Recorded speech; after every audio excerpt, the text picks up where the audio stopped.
بہت سارے لوگوں کے دلوں میں خیال آتا ہے نا، قبروں میں جائیں گے، ہڈیاں گل جائیں گی، سڑ جائیں گی تو کیسے اٹھیں گے؟ اللہ کریم فرماتے ہیں کہ کیا آپ نے اس شخص کو نہیں دیکھا کہ جو ایک ایسی بستی پر سے گزرا جو اپنی چھتوں کے بل گری پڑی تھی؟ وہ آدمی وہاں سے گزرا، وہ حضرت عزیر علیہ السلام تھے، چھتوں کے اوپر لوگ مرے ہوئے پڑے ہیں، تو آپ کے دل میں خیال آیا کہ یا اللہ تو انہیں کیسے زندہ کرے گا؟ اللہ کریم نے نا انہی پہ موت طاری کر دی۔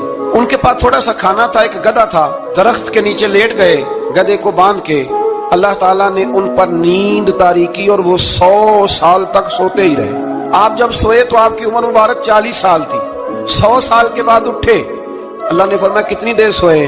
کہنے لگے یا ایک دن سویا ہوں یا دن کا تھوڑا سا حصہ۔ فرمایا وہ دیکھو ذرا گدھے کی طرف، وہ گدھا جو تھا نا ان کا وہ گل سڑ گیا، ہڈیاں بکھر گئیں، اور وہ جو کھانا تھا نا وہ باسی بھی نہیں ہوا۔ یہ ہے میرے رب کی قدرت۔ تو رب کریم نے فرمایا سمجھ آئی ہے میں مردے کیسے زندہ کروں گا؟